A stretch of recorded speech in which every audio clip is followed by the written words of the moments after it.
Hi everybody, Nam here. Today on NamNotes, we're going to be talking about foot fungus. I know, that's a very alluring topic. I never realized that I would be talking about foot fungus on any sort of public forum, but here we are. So, the whole point of me creating this audio only show, NamNotes, is that I wanted to be able to talk about basically anything with the idea that I wanted to share any useful information that I thought I could share. And so I've had these personal experiences where I'm like, all right, I'm going to share them. Here we are. Today we're going to be talking about foot fungus. Now, first things first, I just wanted to say that I never thought I would be the type of person to have foot fungus. Historically, my fitness level is pretty low, and I usually wear sandals in the summer, and so I never thought that my feet would get so sweaty. And there's this condition called athlete's foot, and I always thought, oh, only athletes would get that. But that's not true. Anybody can get athlete's foot. But that's not actually what I had, or at least that's not the one that I was concerned about. So I was doing some research because I was like, I think I have foot fungus. But there's two main types. There's the one that I just mentioned, athlete's foot, and that happens between the toes. But there's also toenail fungus, and I think that's what I had, and this is not confirmed, but the thing that I would see was on my pinky toes. What I could see was that there was some dark coloration underneath the toenail of my pinky toe. And I was like, that's a little bit weird. I hope it's not bad. And so I looked at the rest of my toes, and none of them had the same thing. But it was weird that both of my pinky toes had it. As I delved a little bit more into the types of foot fungus, I was like, I think I probably have this toenail fungus, which has a name. I'm not going to try and pronounce it. But I think I ended up leaving the condition like it was without doing any action for months, maybe a year. I don't even know at this point. I felt like it was a long time. One day, it started to have a little bit of an effect on my toe. When there was a little pressure applied to the outside of the toe, I actually felt more pain than I normally should have. And so I was thinking, well, this can't be good. I'm surprised that at this point, because this was like in 2025, that I didn't look up something on an LLM, decide, hey, this is probably some action that I should have taken.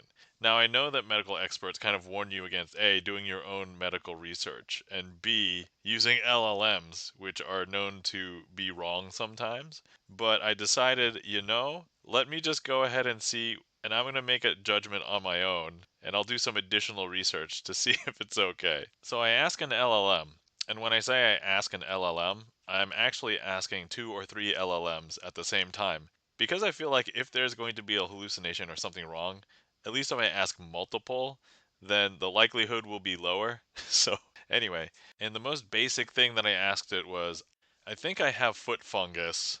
What can I do at home to try and mitigate or treat it? Now, let me put my disclaimer in here. I'm not a medical expert. I don't know what is best for anybody biologically for any reason. But I'd like to think I do some research. Take that disclaimer with whatever and just make sure you make good choices. Make sure that you have like urgent care or your medical professionals like on call so that if anything goes wrong, you can take care of yourself properly and appropriately. Now, let's get to what the LLM said.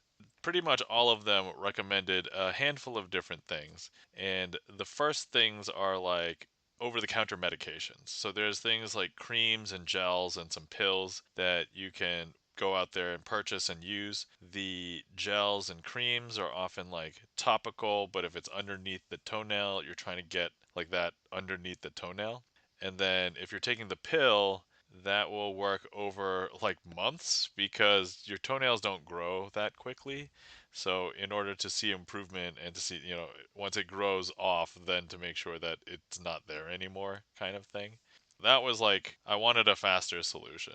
The next thing that I saw that several of them recommended was to soak your feet in water, and hopefully that the water would be hot water and then you could wash it out. And I was like, that doesn't necessarily seem like the best because if you take like a bath or a shower, hopefully your feet are getting washed. However, I was thinking if I take a fast shower and I'm not thinking about it, the water hits like my head and my face. And as it trickles down, I'm not like trying to necessarily get coverage on my feet. I could kind of see that maybe if I didn't focus on washing my pinky toe nails for whatever reason, then they would get way less washing. So I don't know that anecdotally, that's something that you could think about if it affects you. I'm guessing that's probably how it affected me, but that's just a guess. I don't know.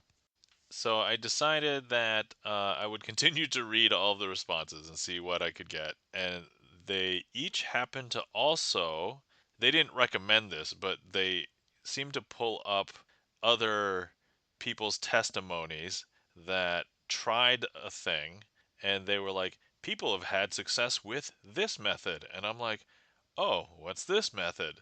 And so I read it, and basically, you are soaking your toes, or at least the ones that are affected, but not in water. You're soaking it in mouthwash. And I was like, huh, okay, let me just quickly do some research on mouthwash and seeing if there could be any like major damage done to like your skin or whatever. And everybody's like, yeah, you don't want it to be exposed to your skin for too long, but if you wanted to do it for, 10 minutes, probably not a big deal. And I was like, interesting. And so I decided to take it upon myself to attempt, because the thing was, I wanted a solution like right away. So I was like, all right, I have mouthwash in the house. It seems like not a bad idea. And you don't use it pure. I think it told me to cut it like 50% water, 50% mouthwash, which is mostly water still anyway. And so I was like, all right, I'll do that. I got like a little bin where I could kind of put my feet. I set up a thing so I could just watch a screen for like 10 or 15 minutes and then poured in the mouthwash, poured in the water, and then I decided, all right, here we go. So I put my toes in, the ones that had the foot fungus under the toenail. I just kind of just watched stuff on a screen for a while. And I did set a timer for myself. I was like, well, I'm just going to do this like a little bit right. I'm not going to like oversaturate my toes with mouthwash or something. The good news for sure is that immediately upon taking it out, my toes smelled amazing. They smell like minty toes. So let's just cut to the chase. I basically didn't know if anything was treated that day. So I did know that my toes felt fine afterwards. I rinsed them with water. I didn't then soak them in water or anything. So I just waited for my next shower and I just went ahead and did that. But as it turns out, after several days, I did notice the pain went away and the discoloration started to fade away. And I'm like, well, I hope that that was the reason why it went away. I was thinking because it lasted so long, it probably wouldn't have gone away had I not done anything. This was a perfectly fine result. And so there we have it. Until now, I hadn't really thought about it, but I was like, I should probably tell people because if nothing else, this is like one data point of a personal account of an experiment that I did based on the general recommendation of the internet. I'm not even going to say the LLMs recommended it. The way that they phrased it was, these people have had success doing this thing. And I'm like, all right, well, I guess I can't even blame the LLMs for that. They were literally just telling me what they heard or saw. And it's like, oh, that's like anybody else that you ask that saw something on the internet. And I'm like, all right, that's perfectly fine. And so to this very day, I actually now no longer have foot fungus. And if something comes up, I don't think I will have any sort of reservations about just dunking my toes into some mouthwash. And, I know they'll smell really clean right after. This was my single person experiment on a home remedy of how to fix foot fungus under the nail. Hopefully you guys found that interesting. Hopefully you guys found that useful. Thank you guys for listening. Remember to hydrate, remember to stretch, remember to get good sleep, because as we all know, it's really hard to get good sleep nowadays. You have a glorious day.